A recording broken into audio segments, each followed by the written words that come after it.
चलिए गाइस, कैसे हैं आप सब लोग और पढ़ाई कैसे चल रही है? बहुत बढ़िया। चलिए, तो एग्जाम के लिए तो आपको बेस्ट ऑफ लक। और मैं फिर से आ गया हूं सर एक और वीडियो लेके, जहां पे हम most important questions CA inter costing के कर रहे हैं, जो कि most anticipated and expected questions हैं कि एग्जाम में इस बार जनवरी 2026 में आ सकते हैं। इसमें से एक ना एक क्वेश्चन बन सकता है, और एक क्वेश्चन भी बन गया आपका तो मजे। चलिए आइए, क्वेश्चन नंबर 1। सबसे पहले कह रहा है during particular period ABC limited has furnish the following data. आपको डेटा दे रखा है सर, सेल रुपीज में दे रखी है 10 लाख रुपए की। कंट्रीब्यूशन टू सेल्स, यानी कंट्रीब्यूशन टू सेल आपको पता है पीवी रेशियो होती है 37% दे रखा है। Margin of safety 25% of sale, यानी कि सेल का 25% करूंगा तो मार्जिन ऑफ सेफ्टी आता है। A decrease in selling price, कह रहा है अगर हम सेलिंग प्राइस को डिक्रीज कर देते हैं और डिक्रीज कर देते हैं फिक्स कॉस्ट को, अगर हम सेलिंग प्राइस को डिक्रीज करते हैं और फिक्स कॉस्ट को डिक्रीज करते हैं, could change the contribution to sales ratio. Contribution to sales ratio sir PV ratio की बात हो रही है कि पीवी रेशियो हमारी कितनी हो जाएगी 30%। पहले कितना था 37, फिर कह रहा है कितनी हो जाएगी 30%। वैसे भी समझो जरा कि भाई हमारा जो सेलिंग प्राइस है उसका रिलेशन होता है मेरे किससे, सेलिंग प्राइस का रिलेशन होता है मेरा कंट्रीब्यूशन से। फिक्स कॉस्ट का रिलेशन कंट्रीब्यूशन से नहीं होता, फिक्स कॉस्ट का रिलेशन मेरा ब्रेक इवन पॉइंट के लिए होता है। तो कह रहा है कि भाई मैं सेलिंग प्राइस कम कर दूंगा, यानी सेलिंग प्राइस पर यूनिट कम करेगा इन द फिक्स, डिक्रीज करेगा साथ में फिक्स कॉस्ट, जिस वजह से दो चेंजेस आएंगे। एक तो कंट्रीब्यूशन टू सेल्स यानी पीवी रेशियो मेरा हो जाएगा 30% और मार्जिन ऑफ सेफ्टी हो जाएगा मेरा 40%। हमें निकालना है revised sale of the revise sale, कह रहे रिवाइज सेल का होगा। हमें निकालना है revise fix cost, revise sale और न्यू ब्रेक इवन पॉइंट। तो रिवाइज्ड निकालने के लिए पहले मुझे पुराना निकालना पड़ेगा। आइए जरा क्वेश्चन में, तो ये हमारा एक बहुत ही इंपॉर्टेंट क्वेश्चन है, मेरे साथ साथ देखिए। क्वेश्चन नंबर, या क्वेश्चन ही लिख लीजिए, नंबर की जरूरत नहीं है। मुझे बताइए हमें क्वेश्चन में क्या क्या पहले तो गिवन है। सर एक तो सेल गिवन है, पीवी रेशियो गिवन है। तो सबसे पहले तो देखो मुझे कह रहा है रिवाइज फिक्स कॉस्ट निकालनी है, तो पहले मैं एग्जिस्टिंग फिक्स कॉस्ट निकालूंगा। अब फिक्स कॉस्ट निकालने के लिए मुझे क्या चाहिए सर, फिक्स कॉस्ट निकालने के लिए पहले तो मुझे गिवन है सेल्स और साथ साथ पीवी रेशियो गिवन है। तो क्या मैं पीवी रेशियो से, कितना गिवन है सर 37%, क्या मैं पीवी रेशियो से अपना कंट्रीब्यूशन निकाल सकता हूं? क्या मैं पीवी रेशियो से कंट्रीब्यूशन निकाल सकता हूं? बिल्कुल सर, 10 लाख की सेल है, इनटू 37% आप करोगे तो ये आ जाएगा आपका रुपीज 3,70,000। ये क्या आ गया आपका सर, ये आ गया मेरा कंट्रीब्यूशन पुराना वाला। अभी मैं सब पुराने वाले की बात कर रहा हूं। फिर दूसरा मुझे क्या गिवन है सर, दूसरा मुझे गिवन है मार्जिन ऑफ सेफ्टी। तो सर मार्जिन ऑफ सेफ्टी कितना गिवन है sir, margin of safety given है सर मुझे 25%, है ना?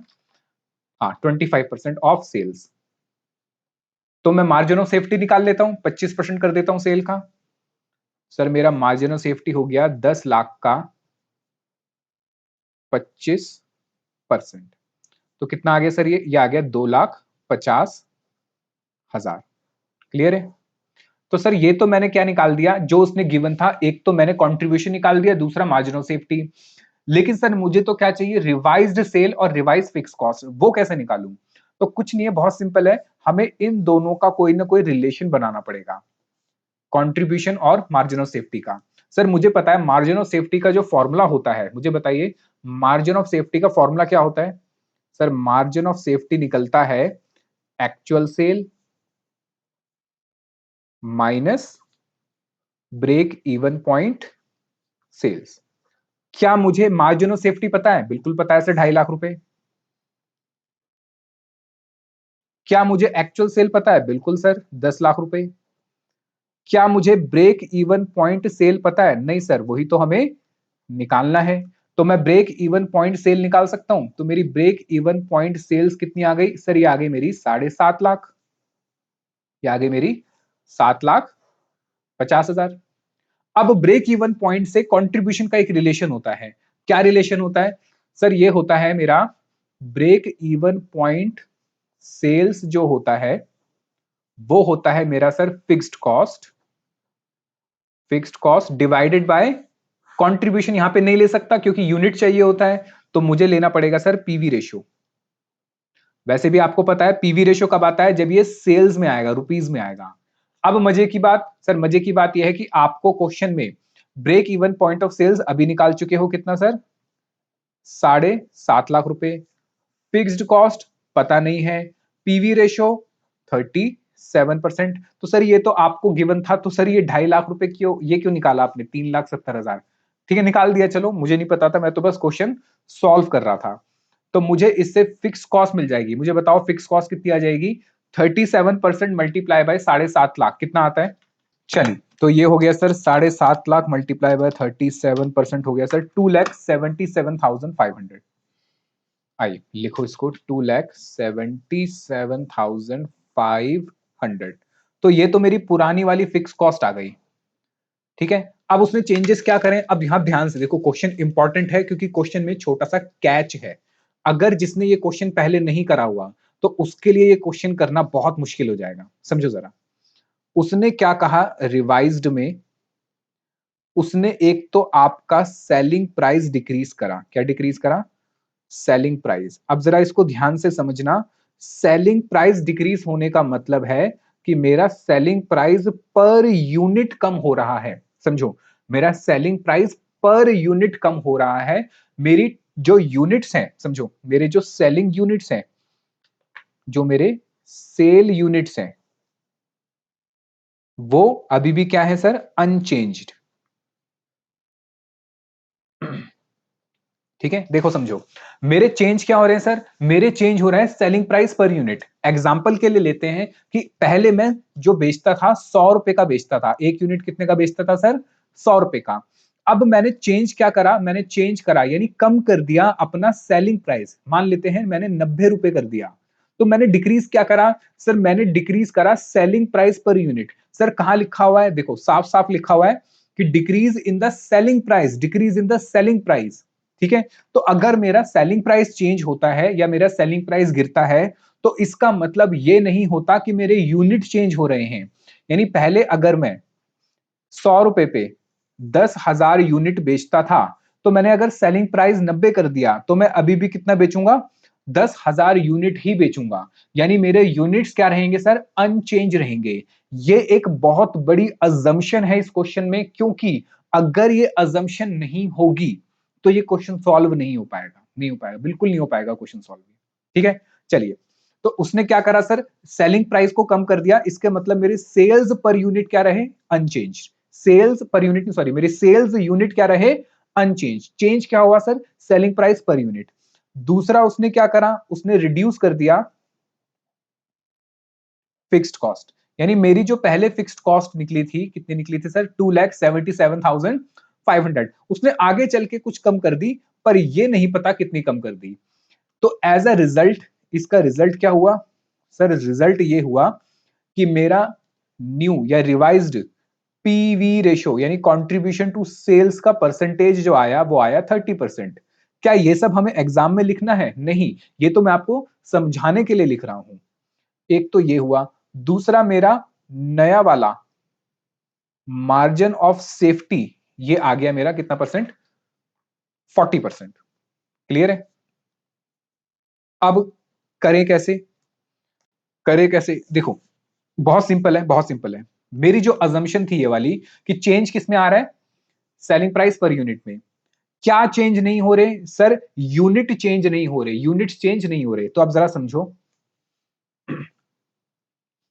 अगर मैं बात करता हूं एग्जिस्टिंग में, तो मेरे एग्जिस्टिंग के अंदर मेरी पीवी रेशो कितनी है सर, एग्जिस्टिंग यानी पुराना वाला जो था मेरा, वहां पीवी रेशो थी सर 37%। अगर पीवी रेशो 37% है, तो मेरी वेरिएबल कॉस्ट रेशो कितनी हो गई सर, बड़ा सिंपल है, ये होता है 100% माइनस पीवी रेशो। क्योंकि पीवी रेशो में से 100 माइनस कर दूंगा तो वेरिएबल कॉस्ट आ जाएगा परसेंटेज में, यानी कि 63%। तो मेरी वेरिएबल कॉस्ट रेशो कितनी आ गई सर, 63%। क्या मैं अपना एग्जिस्टिंग का वेरिएबल कॉस्ट निकाल सकता हूं सर, मेरी वेरिएबल कॉस्ट जो होगी, कितनी सेल थी, 10 लाख, इस 10 लाख पे कितना, 63%, यानी मेरी टोटल वेरिएबल कॉस्ट कितनी हुई, 6,30,000, 6,30,000। ठीक है, ये किसी यूनिट्स पे रही होगी, मान लेते हैं कितने, 10,000, ठीक है, एग्जाम के लिए लिखना मत इसको, मैं आपको समझाने के लिए कह रहा हूं। सपोज हमने कितने यूनिट बेचे थे, 10,000, तो 10,000 यूनिट पे, 10,000 यूनिट पे मेरी वेरिएबल कॉस्ट कितनी आई, 6,30,000। अब वेरिएबल कॉस्ट कैसे निकलती है सर, वेरिएबल कॉस्ट निकलती है आपका variable cost per unit, variable cost per unit, variable cost per unit multiply by the units, ठीक है।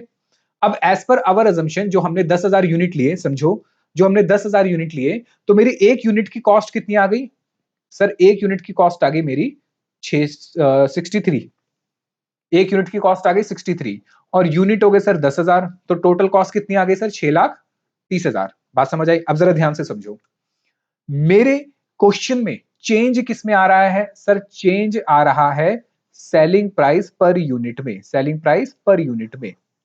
किस में चेंज नहीं आ रहा सर, देखो एक तो मेरा वेरिएबल कॉस्ट पर यूनिट क्या रहेगा, अनचेंज, क्या रहेगा सर ये, अनचेंज्ड।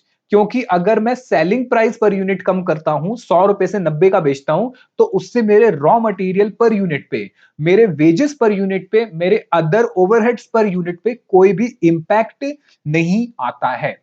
मैं अगर 100 रुपए का बेच रहा हूं, उसको मैं अब 90 का कर रहा हूं, तो मेरे वेरिएबल कॉस्ट वाले थोड़ी ना कहेंगे अच्छा देखो आप सस्ता बेच रहे हो तो हम भी आपसे कम पैसा लेंगे, नहीं, ऐसा नहीं होगा। क्लियर है? तो मतलब मेरी जो वेरिएबल कॉस्ट पर यूनिट है वो क्या रहेगी सर, अनचेंज रहेगी, अनचेंज। दूसरा क्या चेंज नहीं हो रहा सर, मेरे यूनिट भी चेंज नहीं हो रहे, क्योंकि अजम्पशन तो यही है कि सेलिंग प्राइस पर यूनिट में चेंज आ रहा है, इसमें भी कोई चेंज नहीं आ रहा। यानी जो मैं रिवाइज कर रहा हूं, जिसमें मैंने अपना सेलिंग प्राइस चेंज करा, उसमें मैंने अपने वेरिएबल कॉस्ट पर यूनिट को चेंज नहीं करा और मेरे टोटल यूनिट्स को चेंज नहीं करा। यानी अगर मैं कंबाइन की बात करूं, इनको टोटल की बात करूं, तो मैं कहूंगा कि sir when selling price per unit is reduced, comma variable cost per unit and units are the same as before, जैसे पहले थे अभी भी उतने ही है। तो इसका मतलब मेरे नए वाले में, न्यू में, मेरी वेरिएबल कॉस्ट क्या रहेगी सर, अभी भी पुरानी वाली ही रहेगी, अभी भी वेरिएबल कॉस्ट मेरी क्या रहेगी सर, पुरानी वाली। सर रीजन भी क्योंकि वेरिएबल कॉस्ट का पर यूनिट चेंज नहीं हुआ, वेरिएबल कॉस्ट का पर यूनिट चेंज नहीं हुआ और यूनिट्स चेंज नहीं हुए, तो पर यूनिट अभी भी 63 और यूनिट्स अभी भी 10,000, तो कितनी हो गए सर, 6,30,000। अब ये क्वेश्चन सॉल्व होगा। अच्छा, अब मुझे क्वेश्चन में गिवन क्या है सर, रिवाइज्ड पीवी रेशो। अगर मुझे रिवाइज्ड पीवी रेशो गिवन है कितनी, 30%, तो क्या मैं अपना कंट्रीब्यूशन परसेंटेज निकाल सकता हूं, सॉरी वेरिएबल कॉस्ट परसेंटेज निकाल सकता हूं सर, वेरिएबल परसेंटेज रेशियो ये कितना आ जाएगा सर, सीधा सीधा 70%। और ये 70% क्या है सर, यही 6,30,000, क्योंकि वेरिएबल कॉस्ट तो चेंज हुई ही नहीं है। तो अब मैं सेल्स निकाल सकता हूं, तो सेल्स कैसे निकालूंगा सर, सिंपल है, 6,30,000 रिप्रेजेंट कर रहा है 70% को, तो मेरा टोटल कितना होगा सर, ये हो जाएगा 7 लाख, 9 लाख, सॉरी कितना हो जाएगा सर, 9 लाख। तो मेरी रिवाइज्ड सेल कितनी आ गई सर, मेरी रिवाइज्ड सेल्स आ गई है 9 लाख। यानी इस पूरे क्वेश्चन में सिर्फ एक बात आपको ध्यान रखनी है, इसने selling price per unit change करा, जिसकी वजह से हमारा कंट्रीब्यूशन परसेंटेज या पीवी रेशो कम हो गया, पीवी रेशो कम हो गया, लेकिन उसकी वजह से मेरी वेरिएबल कॉस्ट में कोई चेंज नहीं आएगा, क्योंकि variable cost per unit remains the same and the units which I have sold earlier, so I have assumed that in the revised sale I also sold the same number of units। Clear है? तो मेरी revise cell आ गई। अब revise cell से मैं क्या निकाल सकता हूं सर, मेरा रिवाइज्ड मार्जिन ऑफ सेफ्टी, जैसे अभी करा था वैसे ही रिवाइज्ड मार्जिन ऑफ सेफ्टी। तो 9 लाख का मार्जिन ऑफ सेफ्टी कितना हो गया था सर, 40%। हाँ, तो रिवाइज्ड मार्जिन ऑफ सेफ्टी आ जाएगा सर मेरा इसका 40%। मुझे बताइए कितना हो जाएगा सर, ये हो जाएगा 3,60,000। क्या अब मैं मार्जिन ऑफ सेफ्टी से ब्रेक इवन सेल निकाल सकता हूं सर, बिल्कुल आप ब्रेक इवन पॉइंट सेल निकाल सकते हो। कैसे निकलेगा ये, actual sale minus margin of safety sale. तो मेरी एक्चुअल सेल अभी निकाली मैंने 9 लाख की, मार्जिन ऑफ सेफ्टी निकाला 3,60,000। तो मेरा break even point in terms of sales कितना आ गया? 9 lakh multiply by 9 lakh minus 3,60,000, ये आ गया सर मेरा 5,40,000। कितना आ गया? 5,40,000। क्या मैं अब इस ब्रेक इवन सेल से फिक्स कॉस्ट निकाल सकता हूं रिवाइज वाली? बिल्कुल सर। सर मेरा ब्रेक इवन पॉइंट जो है, अब फॉर्मूला लिखने की जरूरत नहीं है, सीधा मैं लिख देता हूं क्योंकि फॉर्मूला पहले लिख चुका हूं। तो ये हो गया sir break even point sale कितना है मेरा? 5,40,000। ये कैसे निकलेगा सर? जो मेरी रिवाइज्ड फिक्स कॉस्ट है, मुझे बताइए रिवाइज्ड फिक्स कॉस्ट कितनी है? पता नहीं, वही तो निकालना है। Revised fix cost divided by PV ratio, और पीवी रेशो क्वेश्चन में गिवन है मुझे कितनी? 30%। तो 5,40,000 का 30% कर दो, यह आ जाएगा सर 1,62,000। लो, ठीक है। इसने क्वेश्चन में क्या क्या पूछा था? रिवाइज्ड फिक्स कॉस्ट निकाल दी हमने, अभी आया 1,62,000। रिवाइज सेल्स निकाल दी 9 लाख की, और रिवाइज्ड ब्रेक इवन पॉइंट भी निकाल दिया मैंने 5,40,000 का। मोस्ट इंपॉर्टेंट क्वेश्चन है आपके एग्जाम के लिए, तो इस क्वेश्चन को ध्यान से देख लो। एक बार मैं स्क्रीन पे लगा देता हूं इस क्वेश्चन की, या तो फोटो खींच लो, इसको देख लो, फिर हम अगले क्वेश्चन पे चलते हैं। चले आगे, चलिए नेक्स्ट क्वेश्चन पे आते हैं। Question number B, easy question है और बहुत ही मजेदार क्वेश्चन है। चलिए, कह रहा है कि अ machine shop has 8 identical machine. कह रहे हैं हमारे पास 8 आइडेंटिकल मशीन है, मैन्ड बाय 6 ऑपरेटर। इस क्वेश्चन को बहुत ध्यान से पढ़ना, इजी क्वेश्चन है, लेकिन अगर जरा सी भी गलती करी तो ये निकल जाएगा। कितनी मशीन है? टोटल 8 मशीन है। कितने लोग चलाते हैं? 6 ऑपरेटर चलाते हैं। The machine can not work without an operator. कह रहा है कि मशीन अपने आप से काम नहीं कर सकती, उसको किसी ऑपरेटर की जरूरत पड़ेगी ही पड़ेगी। होली एंगेज्ड ऑन इट, जो कि पूरी तरीके से उस पर लगा रहेगा। The original cost of all 8 machine, सारी 8 मशीन की कॉस्ट बता दी उसने आपको कितने की? 32 लाख रुपए की। तो क्या आप मुझे एक मशीन की कॉस्ट बता सकते हैं? सर 4 लाख हो गई ना, 32 डिवाइड बाय 8 कितने हो गए सर? एक मशीन 4 लाख रुपए की। फिर कह रहा है the following particulars are furnished for 6 month period. अब यहां भी ध्यान से, कितने महीने हैं सर? 6 महीने की बात कर रहा है। कितने महीने की? 6 महीने की। आओ जरा पढ़ते हैं क्या कह रहा है। Normal available hours per month, अब यहां पे इसने पर मंथ दे दिया, वैसे कितने का कहा इसने? 6 महीने का, पर इसने कितना दे दिया अभी? पर मंथ और पर ऑपरेटर, कि एक महीने में एक ऑपरेटर के लिए कितने घंटे हैं? 208 घंटे। ठीक है, अच्छा। फिर कह रहा है एब्सटीन्स, यानी कि without pay hours per operator, यानी कि अगर वो छुट्टी पे होता है तो उसको हम अगर वो छुट्टी पे होता है, एब्सेंट होता है, तो उसको हम पे नहीं देते। और कितने घंटे हो जाते हैं सर? 18 घंटे। 18 घंटे, ठीक है। अच्छा, फिर कह रहा है कि लीव विद पे, यानी कि अगर वो छुट्टी करता है तो भी हम उसको पैसे देते हैं, लेकिन कितने घंटों के लिए? सिर्फ 20 घंटों के लिए। नॉर्मल अनअवॉइडेबल आइडल टाइम, यानी कि ये तो आइडल टाइम है, खाना वाना खाएगा, ब्रेक लेगा, चाय वाय पिएगा, तो भाई ये तो आपके 10 घंटे जाएंगे जाएंगे। अब जरा समझो, जरा समझो, ये तो आवर पर मंथ दे रखा था, ठीक है। इसके लिए क्या है? क्या ये भी पर मंथ होगा? हाँ, ये भी पर मंथ होगा, ठीक है। और ये पर मंथ कह रहा है 6 महीने तक के लिए चलेंगे। फिर कह रहा है average rate of wages per day, अब यहां पे इसने पर डे का वेजेस दे दिया 8 आवर्स पर ऑपरेटर।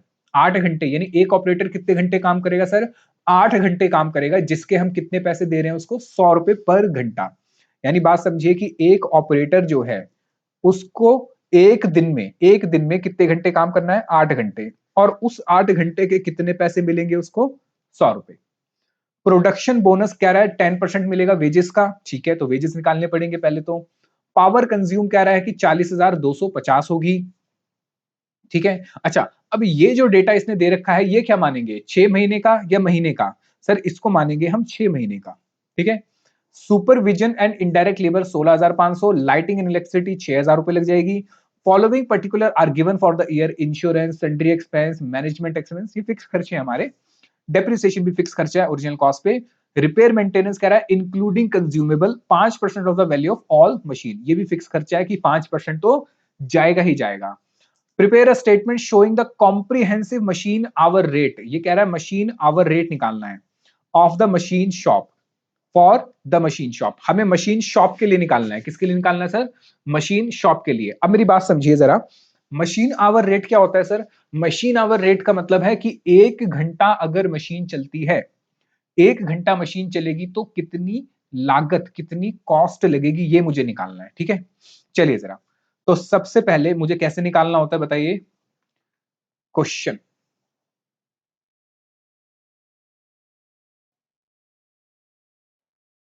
आइए लिखते हैं, computation of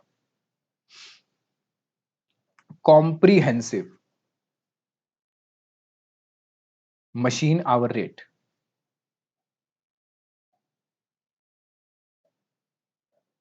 machine hour rate, ठीक है। और मैं यहां पे जो खर्चे लूंगा वो कितने महीने के लूंगा सर? 6 महीने के। आइए, तो मुझे कुछ नहीं करना सर, मुझे बस खर्चे निकालने हैं। एक खर्चा कौन सा है? सबसे पहले ऑपरेटर का खर्चा। आइए जरा, सबसे पहले तो जो मैं ऑपरेटर को तनख्वाह दे रहा हूं उसका आएगा, लिखिए ऑपरेटर वेजेस।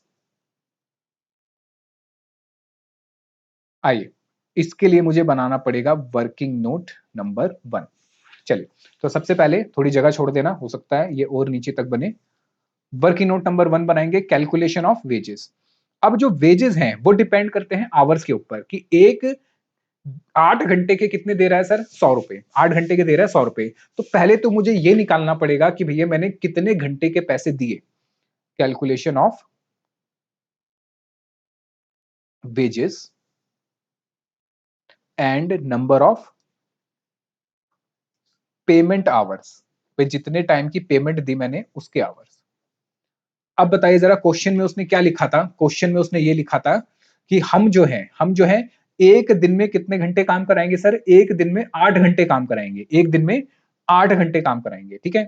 और normal available hour per month उसने बता दिए कितने हैं? 208 घंटे। तो सबसे पहले तो इसको हटाओ, सबसे पहले तो मेरे नॉर्मल अवेलेबल आवर्स कितने हैं पर मंथ?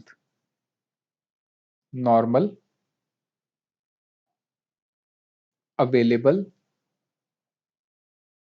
आवर्स, सर मेरे नॉर्मल अवेलेबल आवर है पर मंथ 208 घंटे, और मुझे लेना है कितने? 6 महीने के लिए। तो सर 208 घंटे कितने हैं? एक महीने के लिए। 208 घंटे हैं एक महीने के लिए। तो 6 महीने के लिए कितने हो गए? 208 घंटे एक महीने के लिए, 6 महीने के लिए कितने हो गए? और ये 208 घंटे पर ऑपरेटर है, किसके लिए? पर ऑपरेटर। और मुझे तो वेजेस किसकी चाहिए सर? 6 के 6 ऑपरेटर की वेजेस चाहिए। तो टाइम भी मुझे 6 के 6 ऑपरेटर का चाहिए होगा। तो यहां 6 ऑपरेटर आएंगे। बात समझ आई? एक बार दोबारा समझो, एक महीने में कितने घंटे काम करवाऊंगा? 208 घंटे। तो 6 महीने में कितने हो गए? मल्टीप्लाई कर दो। अच्छा, ये तो एक ऑपरेटर का है। कितने ऑपरेटर के काम करा रहा हूं सर? 6 ऑपरेटर का काम करा रहा हूं, इसका मतलब मल्टीप्लाई कर दूंगा तो ये हो जाएगा sir 208 multiply by 6, multiply by 6। तो सर टोटल 6 महीने में मेरे जो आवर्स आएंगे वो आएंगे 7488, 7488। ठीक है, अब जरा समझो इसमें से क्या क्या घट रहा है। एब्सटेंस विदाउट पे 18 घंटे ऐसे हैं, 18 घंटे ऐसे हैं जहां उसने छुट्टी मारी और उसको मैं पैसे नहीं दूंगा। यानी अगर वो छुट्टी वुट्टी कुछ नहीं करता, बिल्कुल सही रहता, तो इतने घंटे के पैसे मिलते। लेकिन सर वो छुट्टी कर रहा है, यानी मैं कह सकता हूं लीव विदाउट पे। तो भाई विदाउट पे के लिए तो मुझे पैसा या आवर्स तो काटने पड़ेंगे। मुझे बताइए जरा कितने घंटे छुट्टी मार गया वो? सर वो कह रहा है कि लीव विद, ये रहा, विदाउट पे 18 घंटे कह रहा है। कितने घंटे? 18 घंटे। अब ये 18 घंटे जो कह रहा है कि भैया पर ऑपरेटर है, ये क्या है? पर ऑपरेटर।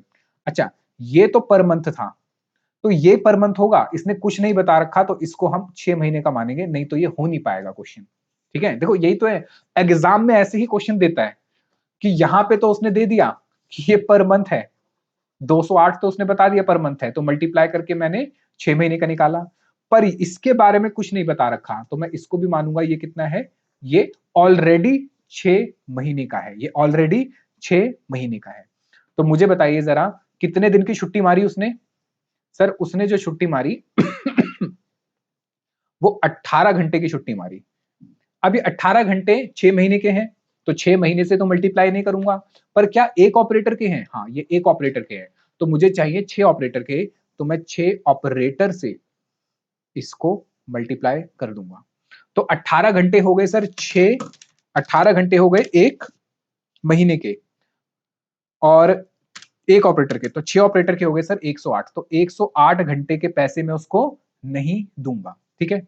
तो मेरे पेड आवर्स कितने हुए? सर मेरे जो पेड आवर्स हुए,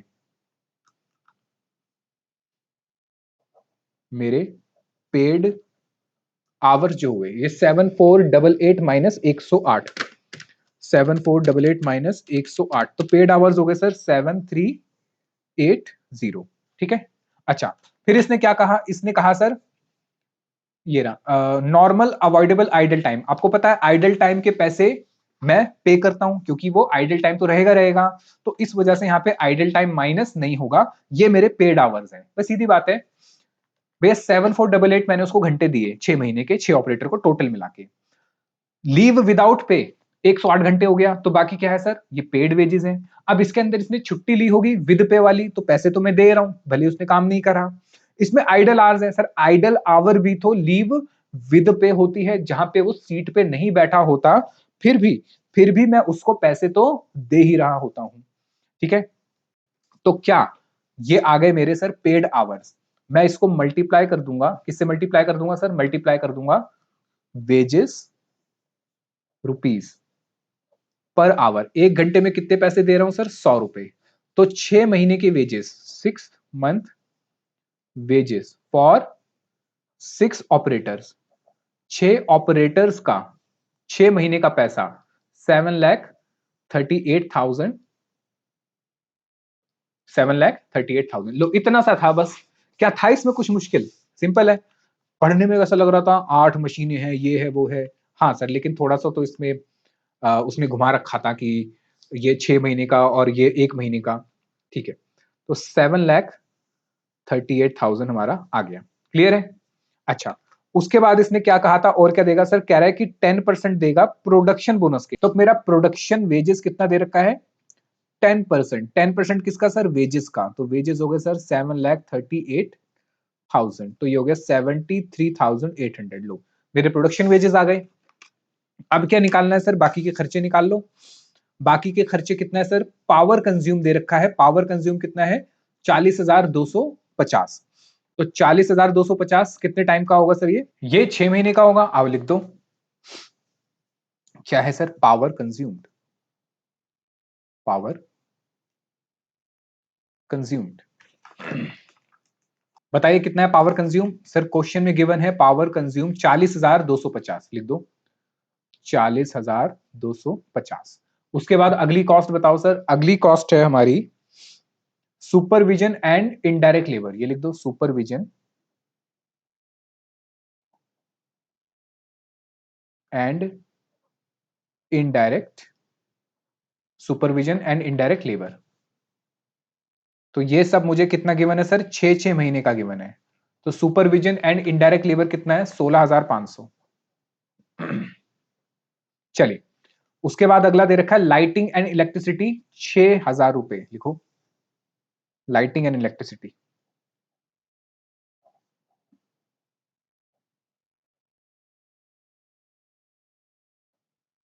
6,000 रुपए, ठीक है। उसके बाद दे रखा है sir following expenses for a year. लो इसने आपको पहले बता दिया पूरे साल भर का है, तो मुझे कितने का चाहिए सर? 6 महीने का। आओ 6 महीने का इंश्योरेंस। सर इंश्योरेंस ये सब इसने साल भर का दे रखा है, तो इंश्योरेंस कितना है? 3,60,000। तो मुझे चाहिए 6 महीने का, तो 3,60,000 डिवाइडेड बाय 2 कर दूंगा, यह आ जाएगा 1,80,000।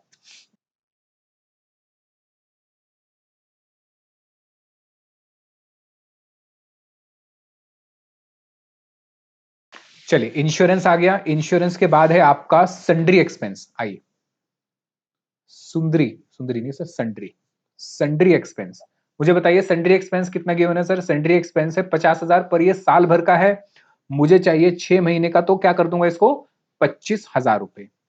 फिर उसके बाद है sir management expense allocated, allocate कर रखे हैं, अच्छी बात है, लेकिन ये भी साल भर के हैं, तो मुझे मैनेजमेंट एक्सपेंस चाहिए 6 महीने के। मैनेजमेंट एक्सपेंस साल भर के कितने हैं सर? मैनेजमेंट एक्सपेंस साल भर के हैं 5 लाख, तो ये हो गया सर 2.5 लाख। लो, ये भी लिख दिया, क्या मुश्किल है, इजी है। अच्छा, उसके बाद डेप्रिसिएशन कह रहा है 10% ऑन द ओरिजिनल कॉस्ट, तो डेप्रिसिएशन निकाल लो। मुझे बताओ जरा मेरी ओरिजिनल कॉस्ट कितनी है? सर हम यहाँ कितनी मशीन्स के लिए ले रहे हैं, मुझे एक बार बताओ, कितने ऑपरेटर के लिए ले रहे हो? सर हम 6 ऑपरेटर के लिए ले रहे हैं, क्योंकि अभी तक जो हमने वेजेस और ये सब खर्चे निकाले वो मशीन शॉप, पूरी मशीन शॉप के लिए निकाले, और पूरी मशीन शॉप में यानी फैक्ट्री में कितनी मशीन है?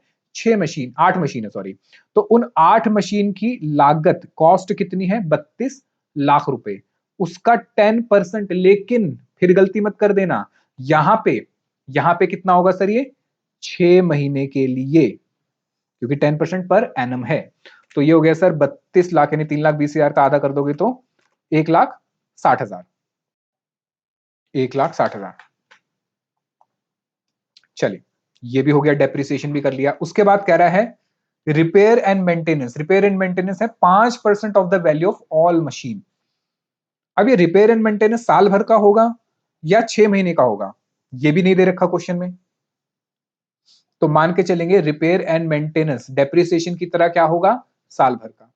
अच्छा, ये कितना होगा रिपेयर एंड मेंटेनेंस? इसने बताया रिपेयर एंड मेंटेनेंस कह रहा है including consumable value of machine, तो यानी 32 लाख का। ये हो गया सर 32 लाख का कितना परसेंट? 5%, लेकिन ये 5% भी साल भर का होगा और मुझे चाहिए 6 महीने का, तो ये 80,000 हो जाएगा सीधा सीधा। रिपेयर एंड मेंटेनेंस कितना हो जाएगा सर? 80,000, ठीक है। मुझे बताओ क्या हमने सारे खर्चे लिख दिए, कुछ रह तो नहीं गया? सुपरवाइजर, हाँ सर सारे खर्चे हमने लिख दिए, तो अब निकाल लो टोटल मेरे machine our, machine cost, total machine running cost, machines 8 machine की बात हो रही है यहाँ पे, याद रखना 8 मशीन, क्योंकि पूरे मशीन शॉप की बात हो रही है। मशीन रनिंग यानी मशीन चलेगी तो क्या खर्चे होंगे, मुझे बताइए क्या क्या खर्चे होंगे सर?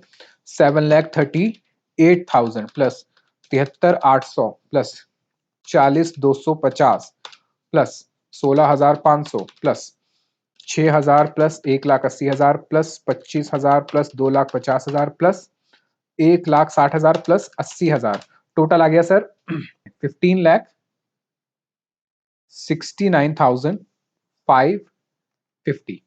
अब इसको डिवाइड करना है किससे? इसे डिवाइड करना है effective, effective machine running, machine running hours, यानी कितने घंटे इफेक्टिवली मशीन चली। सर अभी निकाला था हमने, देखो यहाँ पे 7,300 घंटे, गलत, ये नहीं है, ये वो घंटे हैं जितने मैंने उसको पैसे दिए, लेकिन बताओ मशीन कितने घंटे चली?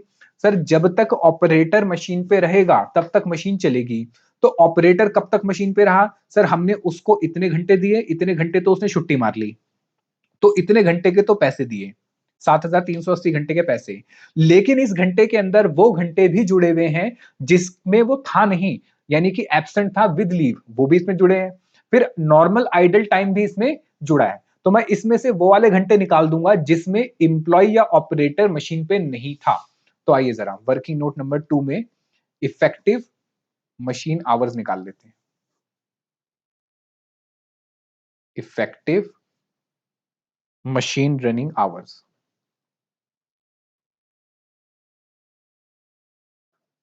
आइए मेरे साथ साथ।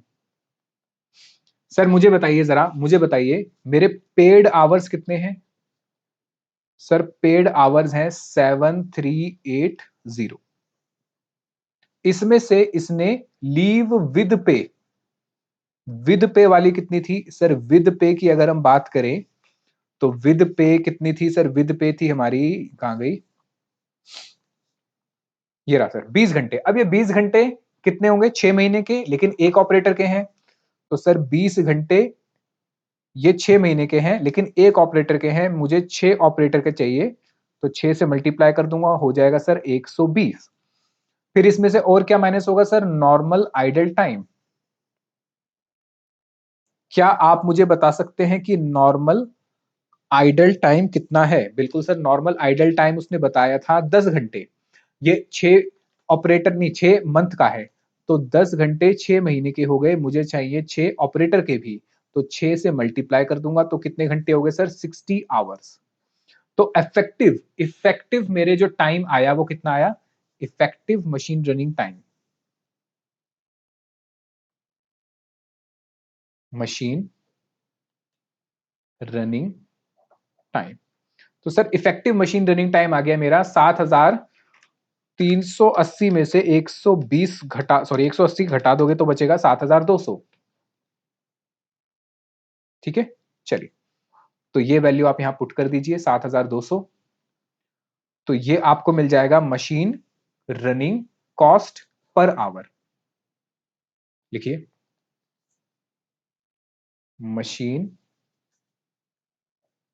Running running cost per hour. अच्छा, ये कितनी मशीन का है? ये पूरे 8 मशीन का है, यानी 8 मशीनें एक साथ चलेंगी। तो जो 8 मशीनें एक साथ चलेंगी तो 1 घंटे में कितना खर्चा आएगा? 15,69,550 डिवाइडेड बाय 15,69,550 डिवाइडेड बाय 7,200, तो ये आ गया सर 218 रुपए। 217.99 आ रहा है, मैंने कर दिया 218 रुपए। ठीक है, अब जरा देखो आपके जो सजेस्टेड है उसमें ये आंसर गलत करा हुआ है। सजेस्टेड में आंसर गलत करा हुआ है। कैसे गलत करा हुआ है? देखो उसने क्या कहा, मतलब अजीब ही बात है। उसने ये कहा, ये वाले जो घंटे थे 7380 घंटे, इसके लिए उसने क्या करा, उसने कहा ये 7380 घंटे जो हैं 6 ऑपरेटर के हैं, ये 8 मशीन के हैं। कितने मशीन के हैं? 8 मशीन के हैं, क्योंकि 8 मशीन के पैसे दे रहा हूं, तो एक के निकाल लिए उसने। यानी उसने क्या करा, उसने क्या करा, उसने ये कहा कि भाई 7380 घंटे जो है वो 8 मशीन के हैं। तो एक मशीन के कितने हुए सर? एक मशीन के हुए 7380 डिवाइडेड बाय 8, 7380 डिवाइड बाय 8, तो ये हो गया सर 922.50। और हम कितने पैसे दे रहे हैं सर? हम पैसे दे रहे हैं एक घंटे के कितने? 100 रुपए। तो इंटू 100, तो ये उसने वेजेस निकाले 92,250, ये वेजेस उसने निकाले। तो ये वेजेस कितने आए सर? ये वेजेस क्या हुआ, इसका मतलब हुआ ये मेरे ऑपरेटर के वेजेस हैं एक मशीन के, ये मेरे ऑपरेटर के वेजेस हैं एक मशीन के। जबकि क्वेश्चन में आपने ये कहा है, क्वेश्चन में ये कहा है आपने कि भैया आपको निकालना क्या है? आपको निकालना है comprehensive machine hour rate for machine shop. Machine shop का मतलब मशीन के अंदर टोटल जितनी मशीनें हैं, 8 मशीनें हैं, जब ये एक साथ चलेंगी तो 1 घंटे इन मशीन्स को चलने का क्या खर्चा आएगा। दूसरी चीज ये आपको जो खर्चे दे रखे हैं, ये जो खर्चे दे रखे हैं, ये सारे के सारे आपने कितने लिए? ये सब आपने 8 मशीन के लिए, आपने डेप्रिसिएशन भी 8 मशीन का लिया। तो ये 7320 घंटे जो 8 मशीन के थे, इसको एक मशीन का क्यों बना दिया?